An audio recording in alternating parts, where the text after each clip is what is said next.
Salut, salut! Aujourd'hui, on va finir le livre de Josué, je pense, et on va commencer les juges. Donc, moi, c'est Rebecca. On est dans le défi lecture de la Bible de l'aurore au crépuscule. On lit la Bible de la Genèse à l'Apocalypse, 10 minutes chaque jour. Donc, rejoins-nous. Merci Seigneur parce que, encore une fois aujourd'hui, tu vas nous parler personnellement. Merci parce que tu nous aides chaque jour à comprendre les passages que l'on lit et tu nous fais du bien Seigneur. Vraiment, je prie pour tous ceux qui m'accompagnent dans ce défi. Vraiment, aide-les à garder le cap jusqu'au bout, à garder la motivation au nom de Jésus. Amen. Alors, on continue donc la fin. Josué 24, verset 10. Mais j'ai refusé d'écouter Balaam qui a dû, au contraire, vous bénir et je vous ai délivré de lui. Vous avez traversé le Jourdain et vous êtes arrivés à Jéricho. Les habitants de cette ville ont combattu contre vous et je vous ai donné la victoire sur eux, de même que les Amoréens, les Phéréziens, les Cananéens, les Hittites, les Girgasiens, les Éviens et les Yébousiens. J'ai envoyé devant vous les frelons qui les ont chassés devant vous, comme je l'avais fait pour les 2 rois des Amoréens. Ainsi, ce ne sont ni vos épées, ni vos arcs qui vous ont donné la victoire. Je vous ai donné un pays que vous n'aviez pas cultivé, des villes que vous n'aviez pas bâties et où vous vous êtes installés, des vignobles et des oliviers que vous n'aviez pas plantés, mais dont vous mangez les fruits. Maintenant donc, dit Josué, respectez l'Éternel et servez-le de façon irréprochable et avec fidélité. Rejetez les dieux auxquels vos ancêtres rendaient un culte de l'autre côté de l'Euphrate et en Égypte, et rendez un culte à l'Éternel seulement. S'il vous déplaît de servir l'Éternel, alors choisissez aujourd'hui à quel Dieu vous voulez rendre un culte, ceux que vos ancêtres adoraient de l'autre côté de l'Euphrate ou ceux des Amoréens dont vous habitez le pays. Quant à moi et à ma famille, nous adorerons l'Éternel. Le peuple répondit, loin de nous la pensée d'abandonner l'Éternel pour adorer d'autres dieux, car c'est l'Éternel notre Dieu qui nous a fait sortir, nous et nos ancêtres d'Égypte, le pays où nous étions esclaves. Il a accompli sous nos yeux des signes extraordinaires. Il nous a protégés tout au long du chemin que nous avons parcouru et parmi tous les peuples dont nous avons traversé le territoire. C'est l'Éternel qui a chassé devant nous tous ces peuples et en particulier les Amoréens qui habitaient la contrée. Oui, nous aussi, nous voulons adorer l'Éternel car il est notre Dieu. Alors Josué dit au peuple, vous ne serez pas capables de servir l'Éternel car c'est un Dieu saint, un Dieu qui ne tolère aucun rival. Il ne tolérera ni vos révoltes, ni vos péchés. Si vous l'abandonnez pour adorer des dieux étrangers, il se retournera contre vous pour vous faire du mal. Après vous avoir fait tant de bien, il vous consumera. Non, répondit le peuple, c'est bien l'Éternel que nous voulons adorer. Josué reprit, vous êtes vous-même témoins contre vous que vous avez vous-même choisi l'Éternel pour l'adorer. Ils répondirent, nous en sommes témoins. Dans ce cas, dit Josué, débarrassez-vous des dieux étrangers qui se trouvent encore au milieu de vous et tournez-vous de tout votre cœur vers l'Éternel, le Dieu d'Israël. Le peuple répondit, nous adorerons l'Éternel notre Dieu et nous lui obéirons. Ce jour-là, à Sichem, Josué conclut une alliance avec le peuple et lui donna une loi et des décrets. Josué consigna ces choses par écrit dans le livre de la loi de Dieu. Puis il prit une grande pierre et la dressa là, sous le chêne qui se trouvait dans l'enceinte du sanctuaire de l'Éternel. Et il dit à tout le peuple, cette pierre servira de témoin entre nous, car elle a entendu toutes les paroles que l'Éternel nous a adressées. Oui, elle servira de témoin contre vous pour que vous ne reniez pas votre Dieu. Puis Josué congédia le peuple pour que chacun se rende dans son patrimoine. Après ces événements, Josué, fils de Nun, serviteur de l'Éternel, mourut à l'âge de 110 ans. On l'enterra dans le domaine qu'il avait reçu pour propriété à Timnath-Séra, dans la région montagneuse d'Éphraïm, au nord du mont Gaash.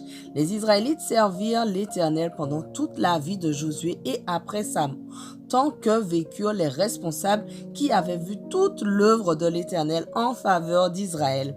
On ensevelit aussi à Sichem les ossements de Joseph que les Israélites avaient ramenés d'Égypte.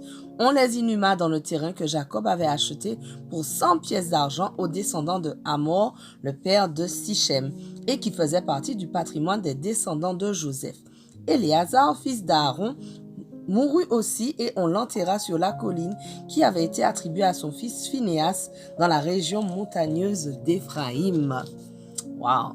Alors, on attaque tout de suite les juges. Donc, comme je le dis toujours, ayez votre petit cahier à côté de vous, notez toutes les choses, les questions, les versets, les choses que l'Éternel vous dit, que le Seigneur vous dit.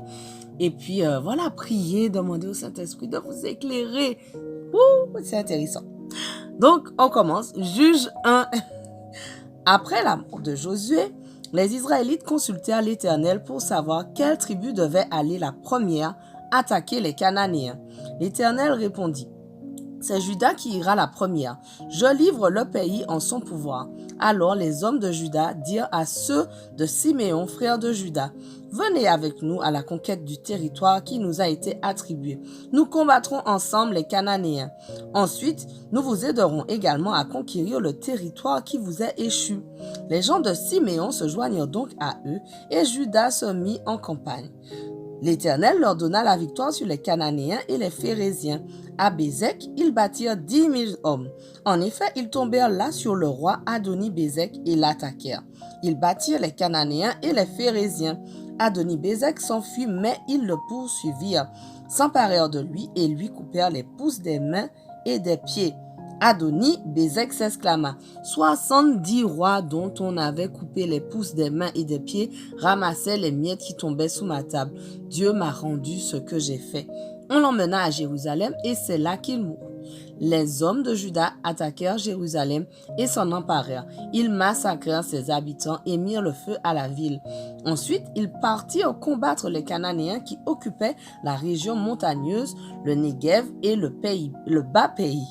Juda marcha aussi contre les Cananéens qui habitaient Hébron, dont le nom était autrefois Kiryat Arba. Ils battirent Sheshai, Haïman et Talmaï. De là, ils partirent attaquer les habitants de Débir, appelés autrefois Kiryat Sefer. Caleb promit sa fille Aksa en mariage à celui qui battrait et prendrait Kiryat Sefer. Ce fut son neveu Othniel, fils de Kénaz, le frère cadet de Caleb, qui s'en empara. Et Caleb lui donna sa fille Aksa en mariage. Dès son arrivée auprès de son mari, elle l'engagea à demander un champ à son père Caleb, puis elle sauta de son âne et Caleb lui demanda: quel est ton désir? Elle lui répondit: accorde-moi un cadeau, puisque tu m'as établi dans une terre aride, donne-moi aussi des points d'eau. Et Caleb lui donna les sources supérieures et les sources inférieures. Les descendants du Kénien, beau-père de Moïse, quittèrent la ville des palmiers avec les hommes de Juda pour aller s'installer parmi le peuple dans les territoires désertiques de Juda qui se situent au sud d'Arad.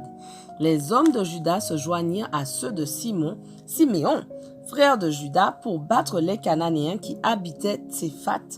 Ils en exterminèrent la population et détruisirent entièrement la ville pour la vouer à l'Éternel, et on lui donna le nom de Horma. Les gens de Juda s'emparèrent également de Gaza, d'Axalon et d'Écron, ainsi que des territoires voisins de ces villes. L'Éternel lui-même était avec eux, et c'est ainsi que les hommes de Juda purent conquérir la région montagneuse. Ils ne réussirent pas à déposséder les habitants de la vallée, car ceux-ci disposaient de chars de combat bardés de fer. On attribua Hébron à Caleb, comme Moïse l'avait dit. Il en expulsa les 3 descendants d'Anak. Les descendants de Benjamin ne dépossédèrent pas les Yébousiens qui habitaient Jérusalem. Ceux-ci y vivent encore aujourd'hui avec les Benjaminites. Les descendants de Joseph partirent de leur côté attaquer Béthel et l'Éternel fut avec eux. Ils envoyèrent d'abord des hommes en reconnaissance à Béthel qui s'appelait autrefois Luz. Les envoyés virent un homme sortir de la ville et lui dirent: montre-nous par où on peut pénétrer dans la ville et nous te traiterons avec bonté. Voilà, notre passage du jour touche à sa fin. Déjà, ça va vite, mais on continue dès demain. On ne lâche rien. Allez, sois bénis.